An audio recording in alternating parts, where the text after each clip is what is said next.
Você é aquele tipo de pessoa que se preocupa com tudo o tempo todo? Este é o programa Viva e Deixe Viver. Eu sou Regina Moreira, terapeuta e consultora em desenvolvimento de pessoas. E hoje estou no Instituto Arlindo Guzmão de Fontes para falar com você sobre a sua saúde.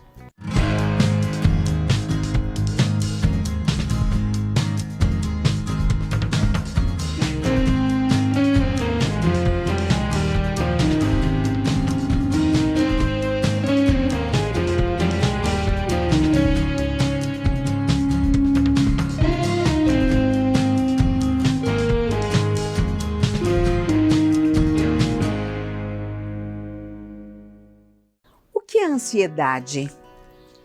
Todo mundo tem sentimentos de ansiedade em algum momento de suas vidas, não é mesmo?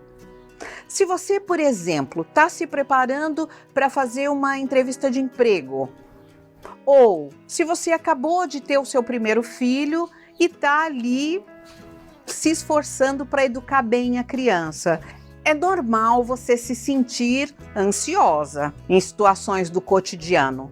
Porém, aquela ansiedade persistente e excessiva, ela pode causar danos à sua saúde.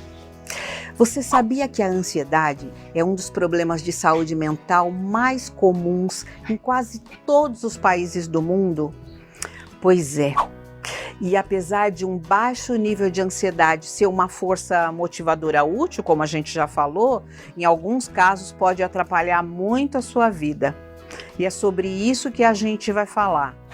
Qual é a ansiedade que nos afeta a ponto de nos tornar menos saudáveis, mexer com a nossa qualidade de vida, e essa ansiedade que é natural, que faz parte do cotidiano? A maioria das pessoas passa por momentos de ansiedade sem ter um efeito duradouro, mas a ansiedade crônica, essa sim, pode afetar a sua concentração e ela pode ter efeito prejudicial até nos seus relacionamentos, ou pode até mesmo impedirem as pessoas de saírem de casa. Por isso, é possível identificarmos as diferentes formas de ansiedade e como é que elas nos afetam, bem como o que é que a gente pode fazer de maneira positiva, enfrentar esse transtorno para a gente viver mais e melhor. Isso quer dizer com qualidade de vida. Bem, vamos falar de maneira simples. Quais os tipos de ansiedade? Que sintomas são esses que nós podemos sentir? Sabe quando você está em meio a muitas pessoas? Você está na rua, vamos supor, no ponto de ônibus. E esse ponto começa a encher de gente, e você sem querer se vê no meio de uma multidão.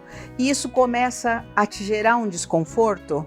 Você começa a ficar incomodada com aquela situação? Fique atento, porque se esse sentimento ficar muito intenso, você pode estar desenvolvendo um tipo de ansiedade chamado agorafobia. Pois é, gente, esse tipo de ansiedade dá normalmente em pessoas mais jovens, de 18 a 35 anos. Agora, se você sente uma ansiedade com mais frequência, o tempo todo preocupado com tudo, com todos, e embora você não tenha lá grandes motivos para estar preocupada, daquele tipo, você está no trabalho, você está querendo estar em casa, preocupada com o que tem em casa. Está em casa, está preocupada com o que tem no trabalho. Está na rua, está pensando o que está acontecendo em casa. Quando você começa a desenvolver esse tipo de sentimento, do tempo todo estar em estado de alerta, de tensão, é bacana procurar sim ajuda, procurar um auxílio. Nós também vamos ter ansiedade que gera em nós, sem nenhum estímulo, gera em nós sentimentos de medo. Então o nosso corpo, ele começa a desenvolver sintomas como se estivesse correspondendo a um estresse terrível. E você começa a sentir medo. O que isso quer dizer? Que sintomas são esses? O seu coração começa a bater mais forte. Você acha que vai desmaiar. Você pode ter sudorese, sabe? Começa a transpirar. Algumas pessoas vão ter náusea, sentir dor no peito. Alguns até acham que estão à beira de um infarto. Se você passar por sintomas desse tipo, se cuide, porque você pode estar à beira de um pânico. É também um transtorno da ansiedade, o pânico. E para algumas pessoas é preciso sim buscar um auxílio profissional. Você pode buscar o seu clínico geral no seu auxílio saúde, mas ele também pode te encaminhar para um psiquiatra ou para um psicólogo para você tratar de maneira correta e não ficar com esse desconforto que vai atrapalhar suas relações, não é mesmo? Bem, nós já vimos que há tipos diferentes de ansiedade e nós vamos falar de uma muito comum também, finalizando aqui a nossa fala, que é o transtorno de estresse pós-traumático. Normalmente, quem vive nas grandes cidades e passa muito estresse, às vezes leva sustos por acidentes de trânsito ou mesmo às vezes por violência na cidade, na vida urbana, ou mesmo às vezes, gente, violência doméstica, infelizmente, é uma realidade que muitas pessoas vivenciam. Se você passou por um evento desse e teve um estresse muito prolongado, teve sensações ruins de ficar retomando a cena na sua cabeça, revivenciando aquela experiência, sentindo o mesmo medo que você sentiu no dia do evento traumático, você também pode estar precisando de ajuda. Busque o seu auxílio saúde, busque ajuda profissional. Por quê? Porque você vai precisar ter paciência contigo, vai precisar de um apoio específico, profissional, e dessa forma você vai se sentir melhor e vai ter mais qualidade de vida. Os tratamentos são diversos. Quem vai poder te instruir é sim um profissional da área da psiquiatria ou da neurologia. Se o clínico geral que você passar também tiver conhecimento, vai poder te ajudar, mas é importante que você faça a sua parte.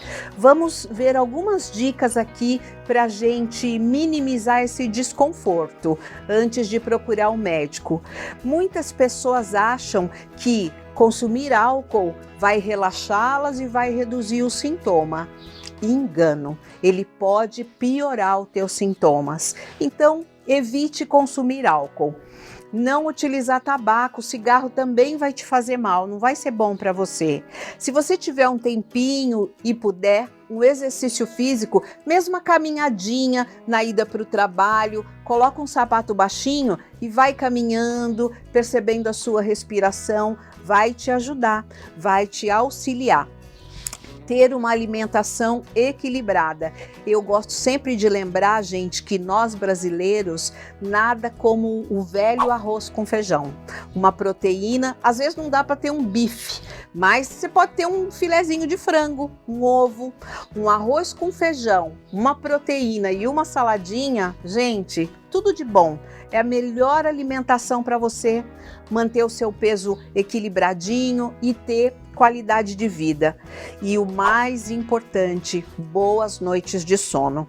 Hoje em dia, em tempos de celulares, muitos de nós vai para a cama com o celular e fica com aquela luzinha diante do rosto até o horário de dormir. Isso pode prejudicar o teu sono. Então mantenha o teu celular afastado da sua cama. A hora que o despertador tocar, você levanta e já aproveita e vai viver o seu dia. Porém, se você começar a perceber que os sintomas começam a ser permanentes e contínuos e vão se elevando, busque ajuda, procure um médico. Você possui este recurso no seu sindicato. Você tem o auxílio saúde.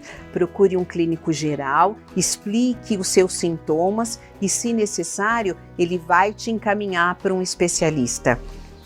Cuide de você. Você é o seu bem mais precioso. E você sempre pode se tornar uma pessoa melhor. Até a próxima, fique com Deus. Tchau, tchau.